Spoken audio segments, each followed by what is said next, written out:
The small kingdom of Camillard, a historical ally of the Pendragon family, was in trouble.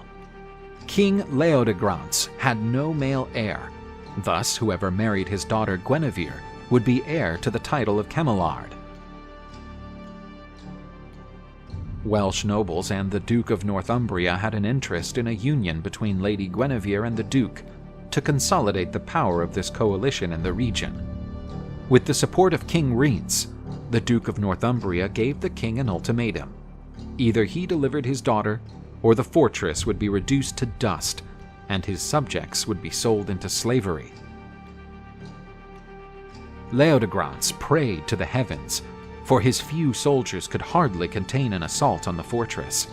His only hope was the distress call sent to King Arthur.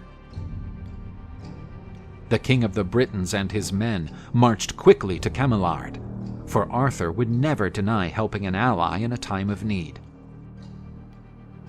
The coalition of Leodegrance's enemies was surprised by the arrival of Arthur and his men. The northern enemies proved to be valiant, but unable to hold back the royal army and its incredible knights. After easily defeating the first wave of enemies, King Arthur wanted to negotiate. "I know that your men are sons of the same land that gave birth to my soldiers, and that the sons of Brittany do not run away from the fight when it is necessary. But there is no need to stain the sacred soil of Brittany with the blood of hundreds of your sons. The champions of both can fight in a singular duel to reveal the true will of God."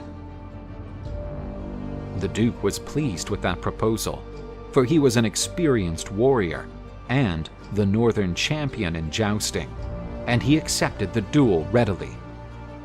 The Princess of Camillard beckoned to her champion, asking him to come forward. As Arthur approached the young lady, he recognized her beautiful features. How could he forget the beautiful features of the young lady who had saved his life days ago?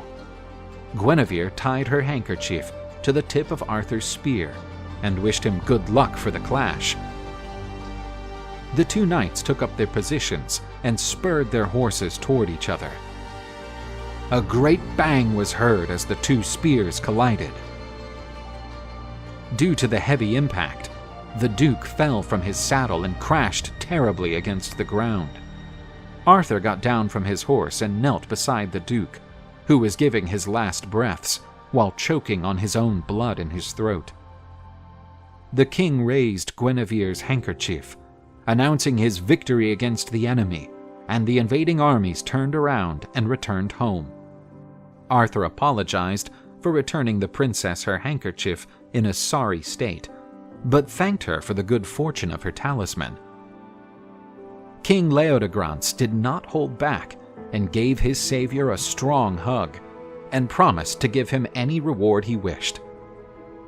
"I apologize in advance, for what my heart most longs for is the same thing those rude villains wanted, the hand of the most beautiful princess this land has ever seen." "Not since the times of the great warriors like Achilles has there been a woman capable of winning so many hearts, and with the potential to generate so much discord. And so, as proposed in Homer's book, there is no better man than His Majesty to marry our Helen of Brittany. After all, no man will revolt against you in search of the love of Guinevere, your future queen." After promising his daughter to King Arthur, a splendid surprise was around the corner. "Do you know what that is?" "A table?" "Yes, but not just any table. This table symbolizes a dream your father had. Around this table will sit the best knights of this kingdom, and, under the command of the king, they will try to lead the kingdom of Brittany into an age of gold, where justice, kindness, and peace will prevail." Arthur marveled at his late father's dream, and even vowed that he would make that dream a reality. Arthur said goodbye to his bride and future father-in-law, saying that he would meet them again at his new castle next summer, where the royal wedding would be celebrated.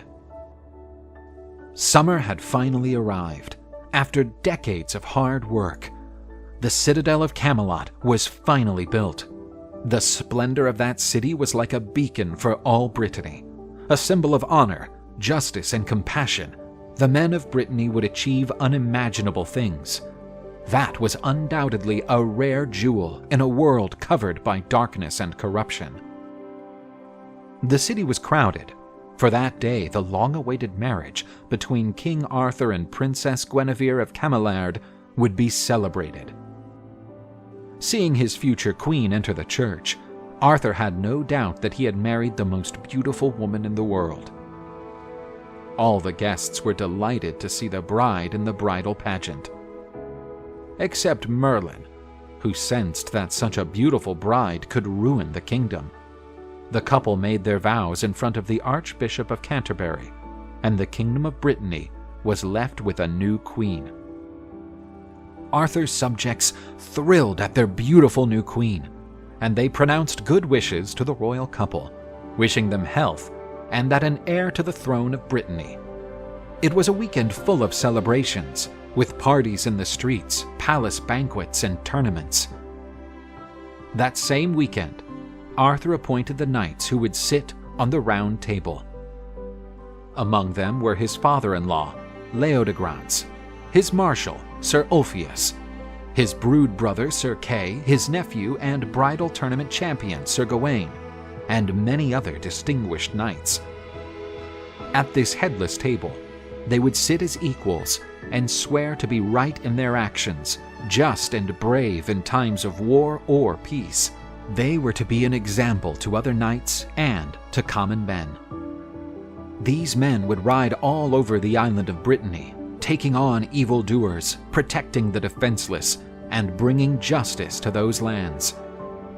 Their important conquests were a source of glory, and the golden age of those people, promised by the king, seemed to be near. The greatest desire of any knight in that land was, through his courageous deeds, to become a Knight of the Round Table, sitting at the side of Arthur and his magnificent warriors. After the Order of the Knights of the Round Table was formed, it took a few years before a knight emerged who was different from the rest. His name was Lancelot, and his arrival would forever change the fate of Arthur's kingdom.